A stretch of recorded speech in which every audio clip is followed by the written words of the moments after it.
But we're going to open this up with Gabriel Bonfim taking on Khaos Williams. And this is going to be a really fun fight, and it's going to be an interesting fight. There are two Bonfim brothers on this card, and both of them are in much tougher fights than their odds will indicate. Gabriel Bonfim, 16-1 in his career, 4-1 in his last 5. He's coming off that bounce-back win and his first ever career decision. And he's taking on the always tough Khaos Williams, 15-3 in his career, 4-1 in his last 5. He's coming off the first-round knockout win. Gabriel Bonfim, we all know by now, both Bonfim brothers are basically the same. One's just a little more aggressive than the other. Gabriel's a solid striker. He's got high-level boxing, good credentials in boxing, solid BJJ, well-rounded guy. He is the more patient of the brothers. But he's still only been to one decision in 17 fights. He looks to strike early. He'll transition to wrestling if the striking's not going his way. If it gets to the ground, he's very methodical with his jiu-jitsu. He's not chasing, sliding off, doing crazy things like that. And I mentioned he's coming off his first ever decision win or loss, and that's over Ange Losa, where he doubled the strike and he got taken down 4 times. He's taking on Khaos Williams. Khaos Williams, always fun to watch. Never in a boring fight. He's going to walk you down. Tons of power. Great low kicks. He uses the low kicks to take out your legs, and then he's coming up top to the head. He's durable. He's always live for a knockout, and he's coming off that early knockout win over Carlston Harris, who we did also just see get knocked out. Jacob and I saw that live. This is a great fight. It should be. Did we really? Yeah, we did. Yeah, we did. It was a nice night. What fight was that? First fight of the year, UFC Vegas 101. No, what was his fight? Who did he get knocked out by? Can't remember. The handsome Spanish commentator there. Oh, yeah, because that was... It was bad. He was beating Ponzinibbio, and then, boop, bad. This is a good fight. Should be fireworks. Has the recipe for a war or a one-sided beatings. But no matter what, this will be fun. Gabriel is the 2-1 favorite, and I am surprised because, yes, he's the more well-rounded, right? He's got better offensive wrestling. His technical boxing might be cleaner, but he doesn't have anywhere near the power that Khaos has. Khaos is also very durable. He's not a guy you're just going to blitz and get out of there super early. I'm expecting Gabriel to come out with a wrestle-heavy game plan, but in order to execute that, he's going to need plenty of cardio, which has been questioned in the past. Khaos has good takedown defense. He can definitely make this a dogfight. I'm still going to lean Bonfim just ever so slightly because he's more well-rounded, but these odds are long gone. Not touching him. What do you think, Jakey boy?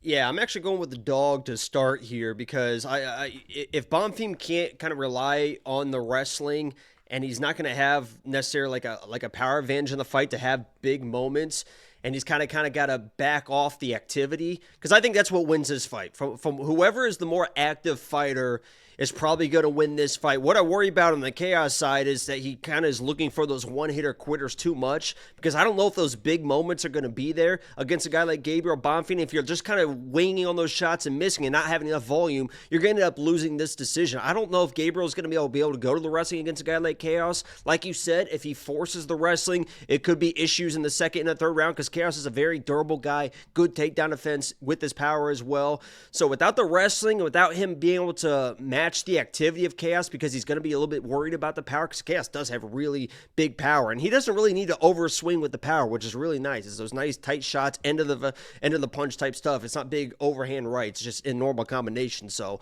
with Gabriel kind of backing up, Khaos controlling the pace, even though he may rely on those right hands a little bit too much, I think the pressure and the activity is going to be enough to kind of squeak out the decision. Or if Gabriel fucks around, he could get knocked out. I mean, anybody can get knocked out by this guy. So I'm going Khaos with the underdog pick here. I just think that his power, I think Gabriel's going to have enough respect to not be able to get the volume needed to match the pressure from Khaos. Therefore, I think Khaos is going to win. Yeah, it should be a really fun fight. I mean, you pick Khaos, so I'm not going to ask you if you're worried about Bonfim's cardio. But you're not worried about Bonfim's just ability to mix it up? No. I don't think he's going to force the wrestling, because he's going to be scared to enter on a guy like Khaos, who's just kind of be sitting on those big shots. Yeah. So I think he just kind of falls behind, and by the time he tries to get going, Khaos gets kind of those flow states as well, where he's just kind of walking people down and looking really good with those powerful shots. So it's definitely not a little bit of fly. I haven't bet Khaos, but as a pick, I'll take him. Yeah, I'm not going to bet this fight outright, but The only bet I looked at and considered was Khaos Williams inside the distance decision, no action. Because he is a tough guy, a durable guy. He's not somebody you just get out of there. And this way, if Gabriel does mix in some wrestling or the boxing just a little cleaner and he takes a decision like he did in his last fight, I'll get a full refund, but Khaos is Khaos. So if he could, Gabriel gasses out. And I pray to God Khaos doesn't come in with a wrestle game plan for whatever reason. Just because you saw Gabriel get taken down by Ange, and I know Khaos can wrestle a little bit. Obviously, he doesn't really shoot takedowns, but because, Gabriel, he snatches up those guillotines fucking quick. He's got good jiu-jitsu. Yeah, he almost got a couple on Ange. You can see he gets real aggressive with those too. So you can't even a clinch, you can't not duck your head in a clinch because he will literally jump up onto your neck. So yeah, it'll be this will be a really fun fight. It should be fireworks, and we'll see what the prop bets say when we get them later in the week when they add the takedown, because maybe we do get some lucky lines like we did last week. $8,900 in DraftKings Fit. Were you watching television full volume? What the hell was that? But I think I see a lot of lawbreakers up in this house. Why are we listening to? What is that? That's Magic Mike. That's Matthew McConaughey. Oh, that was Magic Mike? All right. I knew it was McConaughey. But I think we got some lawmakers here tonight. All right. While Jacob watches Magic Mike on his phone, you can go to WeWantPicks.com and unlock every single thing that we do. The picks, the bets, the tools, everything. It is by far the greatest value you will ever find in this space. Period. End of story. It's freaking $10 for an entire month. That will include DraftKings Fantasy, $8,900 for Bonfim, $73 for Khaos. I'm not going to play Bonfim at $8,900. While I do think he wins, I don't think he's not going to finish Khaos. I don't think. Khaos is a very durable guy. So then we're just relying on maybe a wrestle-heavy game plan or just volume strikes, which won't necessarily cover that salary. Before we jump to the next fight, this is who has been insisting there's a Dallas card. Do me a favor, comment where you're seeing that, because it's not on Twitter. And Twitter usually has everything. I saw it on Facebook. Facebook is the worst. I saw it on Facebook. I saw it on the book. We have Bet Slam with Dan, who has no actual affiliation with Bet Slam whatsoever, just to be clear, said Mason Jones resigned to UFC, re-signed, no dash, re-signed to UFC. He's about to be Zalal 2.0. Thank you for the super chat. He was the worst. He was victim. good. He was the victim of the worst biggest lock underdog of lock ever of all time. Ludovic Klein plus 375 against Mason Jones. Biggest underdog lock ever for you.